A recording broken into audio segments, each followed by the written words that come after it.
right? Everything feeds, everything eats, all life is predatory. Existence itself is predatory. Every living thing is a predator of some kind. Even if you're a vegetarian, you're eating something that had to die to give you life.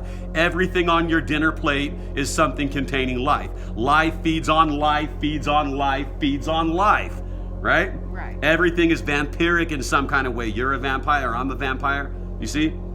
And since all living things are God in essence, in the sense that God is all consciousness experiencing itself as separate individual ego forms, then this means that this whole universe is just one big thing eating itself. Because it's all one thing. Nothing is separate, essentially. Separation's an illusion.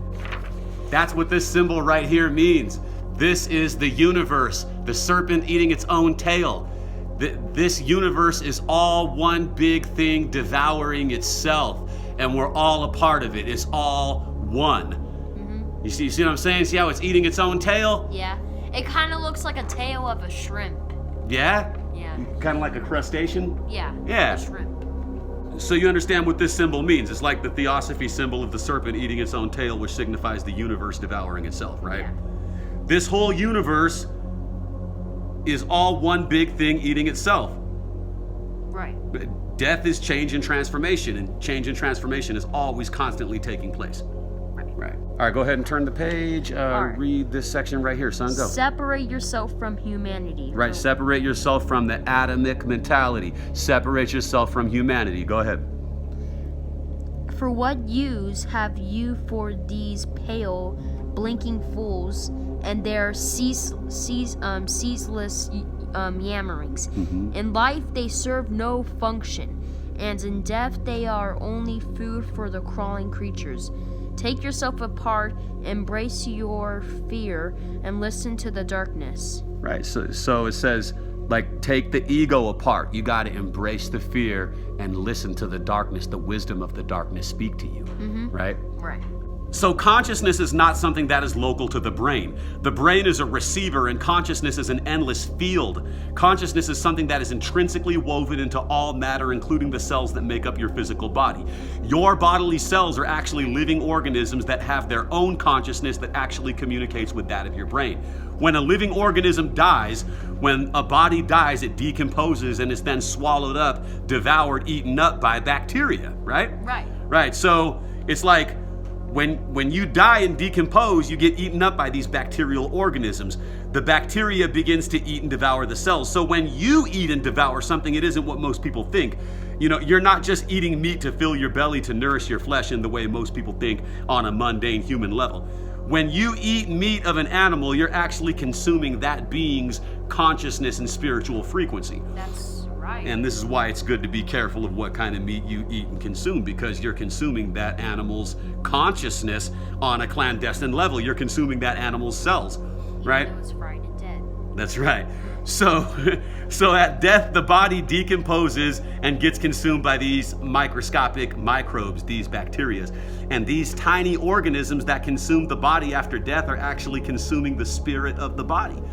The word spirit means breath or wind. The Latin word spiratus is where we get respiratory from, which means the lung function. And oxygen from breathing is needed for mental consciousness on the earthly plane. So in that sense, you could say your spirit is your consciousness. It's all connected. So the universe is mental, the mind is all. So after a person dies, the bacteria are eating the cell's quantum frequency, which is the process of our spirit passing through the veil or passing through to the other side, so to speak. Yes. Right. It's just like this whole universe is also a living organism that's being consumed by a black hole. Just like when you put food into your mouth, you're putting something into your black hole. Your mouth is a black hole that eats and devours and consumes things and breaks it down for your metabolism. Your gut is a dark black abyss that living organisms get digested in and then transformed into your cells. Right, so when you die, the information that makes up your cells and its consciousness gets consumed by the microscopic organisms that takes it into the bacterial world. Right. And this ties into the Isis thesis and how the ancient Egyptians mummified the pharaohs. We talked about how after death, bacteriophage lambda replicates and transfers the DNA utilizing protein folding funnel black hole quantum dynamics taking your consciousness, which is your so-called junk DNA, to a big bang of its own, like the starting of your own universe. It utilizes charge parity time reversal in the process of horizontal gene transfer. All of this is in the ISIS thesis regarding the encoded information in the pyramid text, coffin text, ancient Egyptian Book of the Dead, and the word Necronomicon is sometimes translated as Book of the Dead. And this information is in the ancient Egyptian Book of the Dead. Death is change and transformation. Right. All right, we're gonna wrap this video up. Read just this last part right here, son. Go ahead. Consume all. Consume all.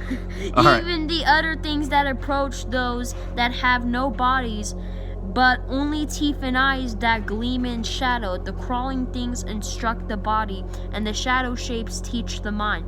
But the wisdom of both must be consumed. There is only hunger in the universe. Devour everything. Devour what? Everything. Devour everything. It says, consume all. The crawling things instruct the body, and the shadow shapes teach the mind.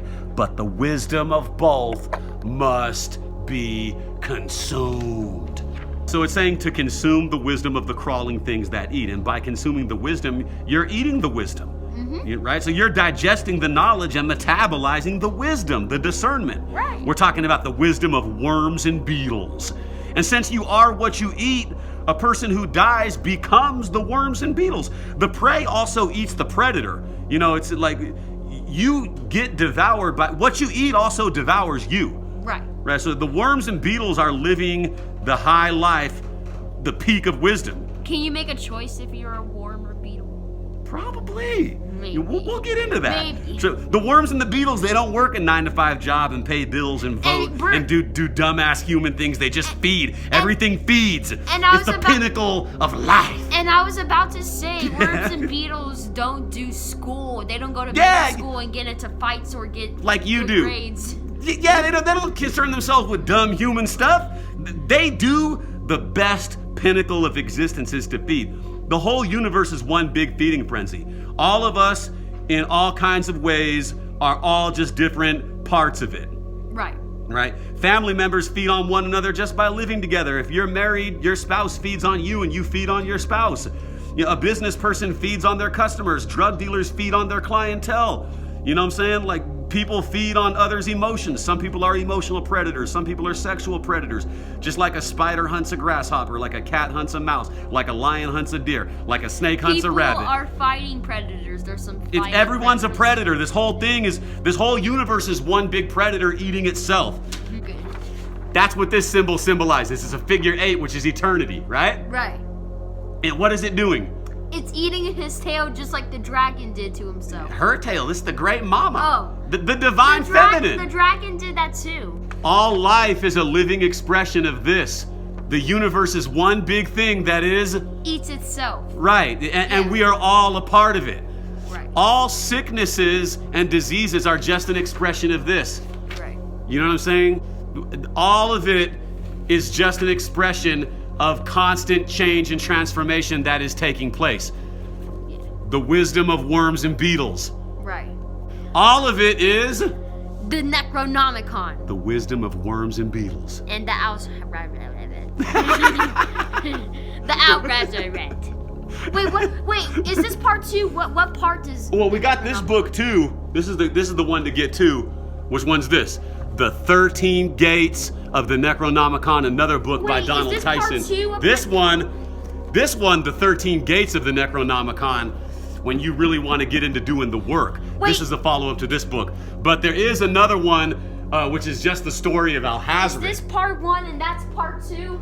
I mean, they're not really like sequels. It doesn't show a number. No, but this is when you want to get into doing the work. Like, I ordered this online, like a library in Illinois, actually, I peeled the label off here. I don't know if that was legal. How do you... They actually sent me, this has all the gates in it, this book right here. How do you know which one comes first and which one comes next? How do you know the sequels? Well, first you got to get to the basics.